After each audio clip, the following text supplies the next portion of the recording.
श्रीमद् भगवद गीता अध्याय 3।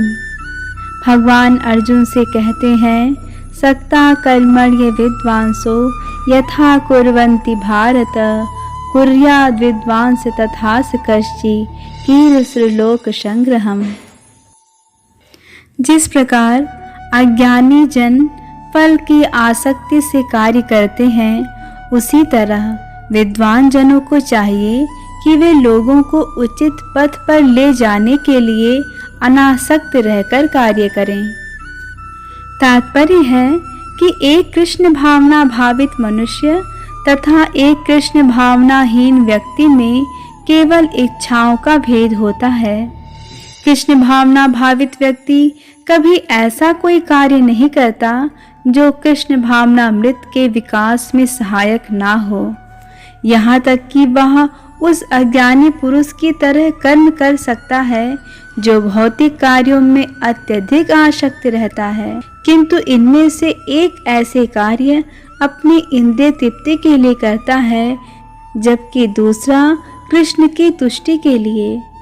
अतः कृष्ण भावना भावित व्यक्ति को चाहिए कि वह लोगों को यह प्रदर्शित करे कि किस तरह कार्य किया जाता है और किस तरह कर्म फलों को कृष्ण भावनामृत कार्य में नियोजित किया जाता है।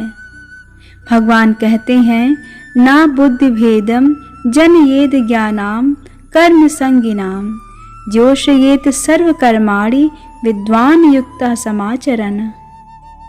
विद्वान व्यक्ति को चाहिए कि वह सकाम कर्मों में आसक्त अज्ञानी पुरुषों को कर्म करने से रोके नहीं, ताकि उनके मन विचलित न हो, अपितु भक्ति भाव से कर्म करते हुए वह उन्हें सभी प्रकार के कार्यों में लगाएं, जिससे कृष्ण भावनामृत का क्रमिक विकास हो सके।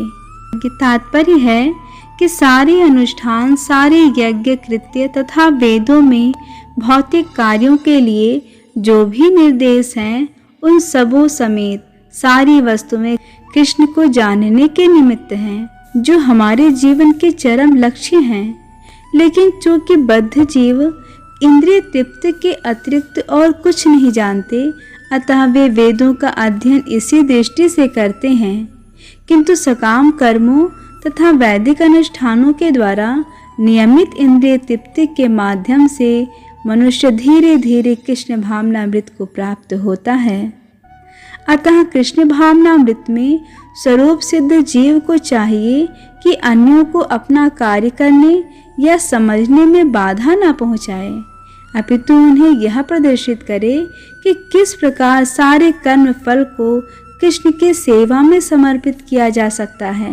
कृष्ण भावना भावित विद्वान व्यक्ति इस तरह कार्य कर सकता है कि इंद्रिय तृप्ति के लिए कर्म करने वाले अज्ञानी पुरुष यह सीख लें कि किस तरह कार्य करना चाहिए और आचरण करना चाहिए। यद्यपि अज्ञानी पुरुष को उसके कार्यों में छीलना ठीक नहीं होता, किंतु यदि वह रंच भर भी कृष्ण भावना भावित है, तो यह वैदिक विधियों की परवाह न करते हुए सीधे भगवान की सेवा में लग सकता है।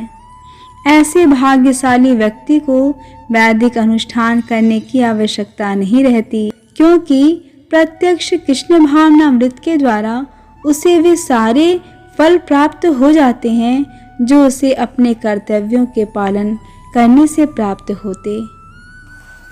भगवान कहते हैं, प्रकृति क्रियमाणानि गुणैः कर्माणि सर्वशा अहंकार विमूढ़ात्मा कर्ता हमिति मन्यते। जीवात्मा अहंकार के प्रभाव से मोहग्रस्त होकर अपने आप को समस्त कर्मों का कर्ता मान बैठता है, जबकि वास्तव में वे प्रकृति के तीनों गुणों द्वारा संपन्न किए जाते हैं। तात्पर्य है कि दो व्यक्ति जिनमें से एक कृष्ण भावना भावित है और दूसरा भौतिक चेतना वाला है, समान स्तर पर कार्य करते हुए समान पद पर प्रतीत हो सकते हैं, किंतु उनके पदों में आकाश पाताल का अंतर रहता है। भौतिक चेतना वाला व्यक्ति अहंकार के कारण आश्वस्त रहता है कि वही सभी वस्तुओं का कर्ता है। वह यह नहीं जानता कि शरीर की रचना प्रकृति द्वारा हुई है, जो परमेश्वर की अध्यक्षता में कार्य करती है। भौतिकतावादी व्यक्ति यह नहीं जानता कि अंततोगत्वा वह कृष्ण के अधीन है। अहंकारवश ऐसा व्यक्ति हर कार्य को स्वतंत्र रूप से करने का श्रेय लेना चाहता है, और यही है उसके अज्ञान का लक्षण। उसे यह ज्ञात नहीं कि उसके इस स्थूल तथा सूक्ष्म शरीर की रचना प्रकृति द्वारा भगवान की अध्यक्षता में की गई है। अतः उसके सारे शारीरिक तथा मानसिक कार्य कृष्ण भावनामृत में रहकर कृष्ण की सेवा में तत्पर होने चाहिए।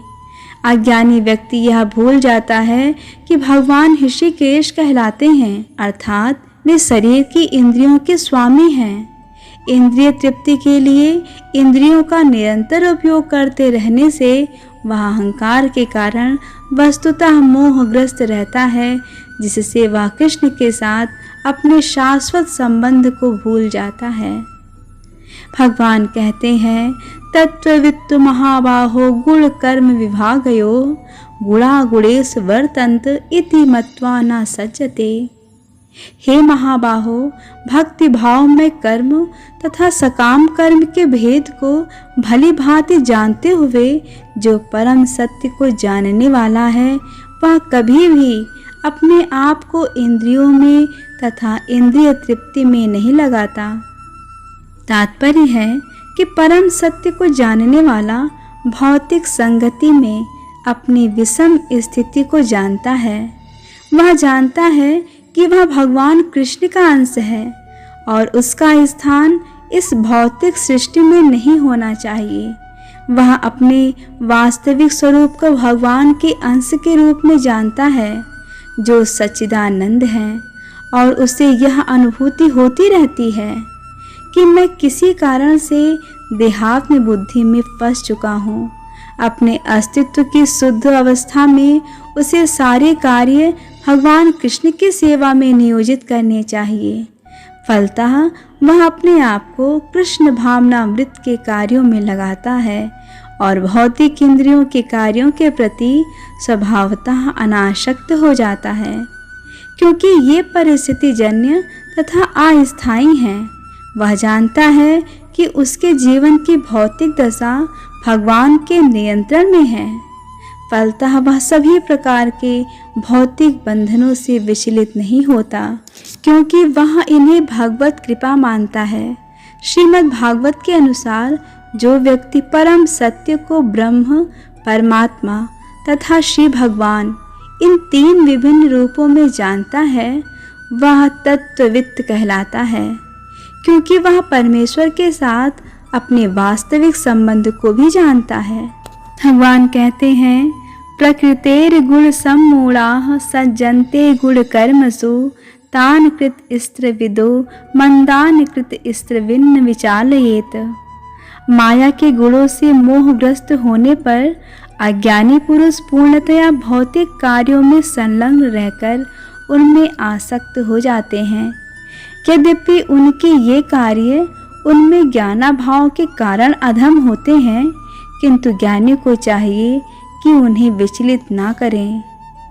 तात्पर्य है कि अज्ञानी मनुष्य स्थूल भौतिक चेतना से तथा भौतिक उपाधियों से पूर्ण रहते हैं। यह शरीर प्रकृति की देन है, और जो व्यक्ति शारीरिक चेतना में अत्यधिक आसक्त होता है, वह मंद अर्थात आलसी कहा जाता है। अज्ञानी मनुष्य शरीर को आत्मस्वरूप मानते हैं। वे अन्यों के साथ शारीरिक संबंध को बंधुत्व मानते हैं। जिस देश में यह शरीर प्राप्त हुआ है, वह उसे पूज्य मानते हैं, और वे धार्मिक अनुष्ठानों की औपचारिकताओं को ही अपना लक्ष्य मानते हैं। ऐसे भौतिकता ग्रस्त उपाधिधारी पुरुषों के कुछ प्रकार के कार्यों में सामाजिक सेवा, राष्ट्रीयता तथा परोपकार हैं। ऐसी उपाधियों के चक्कर में वे सदैव भौतिक क्षेत्र में व्यस्त रहते हैं। उनके लिए आध्यात्मिक बोध मिथ्या है, अतः वे इसमें रुचि नहीं लेते। किंतु जो लोग आध्यात्मिक जीवन में जागरूक हैं, उन्हें चाहिए कि इस तरह भौतिकता में मग्न व्यक्तियों को विचलित ना करें। अच्छा तो यही होगा कि वे शांत भाव से अपने आध्यात्मिक कार्यों को करें।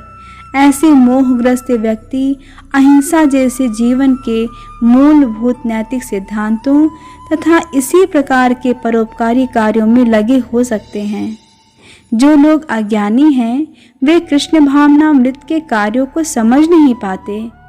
अतः भगवान कृष्ण हमें उपदेश देते हैं कि ऐसे लोगों को विचलित ना किया जाए और व्यर्थ ही मूल्यवान समय नष्ट ना किया जाए। किंतु भगवत भक्त भगवान से भी अधिक दयालु होते हैं, क्योंकि वे भगवान के अभिप्राय को समझते हैं। फलतः वे सभी प्रकार के संकट झेलते हैं, यहाँ तक कि वे इन अज्ञानी पुरुषों के पास जा जाकर उन्हें कृष्ण भावनामृत के कार्यों में प्रवृत्त करने का प्रयास करते हैं, जो मानव के लिए परम आवश्यक है। हरे कृष्ण कृष्ण कृष्ण हरे हरे, हरे राम राम राम हरे हरे।